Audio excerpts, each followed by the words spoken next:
Sometimes someone looks into your room and their face changes. Not dramatically, just enough. Their eyes move from the clothes on the floor to the cans near the bed to the laundry basket sitting there like evidence. And then they see the cleaning spray, right there, untouched.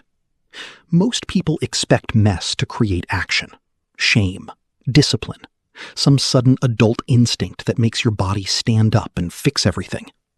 But sometimes the room does the opposite. You sit there, you see it, you know it needs to be cleaned, and still nothing moves. From the outside, that can look lazy, dirty, careless. But inside, the thought is uglier. I know it's bad. I don't need someone's face to tell me. Sometimes the room isn't ignored because you don't care. Sometimes it's avoided because starting has become the part your body doesn't know how to survive. A lot of people know this exact moment. You tell yourself you're finally going to clean. This weekend. After work. After one more thing. After you somehow become the version of yourself who can just start. Then you walk into the room. You look around. And you sit on the edge of the bed. 10 minutes pass. Sometimes an hour. Nothing moves. From the outside, people assume the problem is motivation. If the room bothers you, clean it. If you care, start. That sounds reasonable. A little too reasonable, honestly. Because the person sitting in that room usually noticed the mess before anyone else did. They saw the clothes, the cans, the laundry basket, the one thing on the chair that somehow becomes 7 things on the chair. The room is not invisible to them.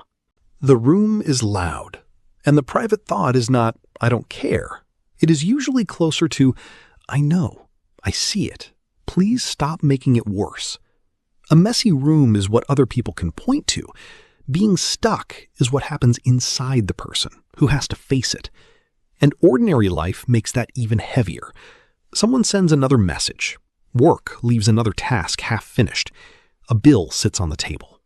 A parent says, just clean it, as if shame has ever made a frozen body move faster. The room becomes one more demand, one more unfinished thing, one more silent accusation. And when enough unfinished things pile up together, the brain can stop seeing separate tasks. It sees one giant problem. The clothes are not just clothes anymore. The laundry basket is not just laundry anymore. The room becomes a wall. A shirt on the floor looks simple. Pick it up. That is what people think. But your brain may not see one shirt. It sees wash it, sort it, fold it, put it away, clear the chair, find the basket, finish the room. One object becomes 10 decisions. That is where cognitive load comes in. The idea is simple. When your mind is already carrying too much, even a small choice can start to feel expensive. John Sweller helped make this concept known while studying how mental workload affects performance. But the useful part is not the academic name. It is the room. A room can stop feeling like a place to live. It starts feeling like a list. The clothes are not just clothes. The laundry basket is not just laundry. A can near the bed is not just a can. It all starts looking like proof. Proof you fell behind. Proof you should have handled this sooner. Proof that even your private space is keeping score. Over time, some people learn a quiet rule. If I can't finish everything, I won't start anything. That rule is not wisdom, but it is protection. It keeps you from the feeling of failing halfway through. The problem is, by adulthood, that same rule can follow you into emails, paperwork, dishes, laundry, and messages that should take 30 seconds to answer. The task is not always hard. It is just attached to too many other unfinished things. And ordinary life keeps feeding the pattern. A deadline at work, a bill on the table, a text you forgot to answer, someone saying, just clean it, as if pressure has ever taught a frozen body how to begin. Overload does not always look overwhelmed. Sometimes it looks motionless. And that is why someone can care deeply about the room they live in and still sit there, staring at the first shirt. The hard part is that this pattern starts building a case against you. The room gets messier.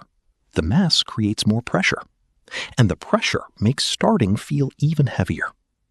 And then the cycle quietly starts proving the lie people already believed about you. From the outside, they may call it laziness. But laziness and being stuck are not the same thing. A lazy person avoids effort because the effort feels unnecessary. A stuck person often wants the result and still cannot begin. That frustration matters. It means there is still care in the room, just not enough access to action. The hidden cost is not only the mess. The hidden cost is what the room starts teaching you about yourself. Every unfinished corner can start to feel like a personal verdict. Every failed attempt becomes one more reason to think, maybe I really can't handle simple things. Over time, the room stops being a space. It becomes a mirror. And mirrors are hard to face when they seem to reflect disappointment. The outside world makes that mirror even harsher. Someone posts a perfect before and after cleaning video. A parent says, "This is disgusting."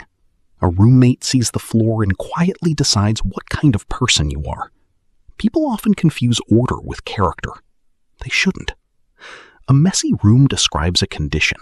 It does not describe a character. The room may be disorganized. The person may be overloaded. And once you understand that difference, the question changes. Not what is wrong with me, but what became too heavy to face all at once. Maybe that is why the room never responded to criticism.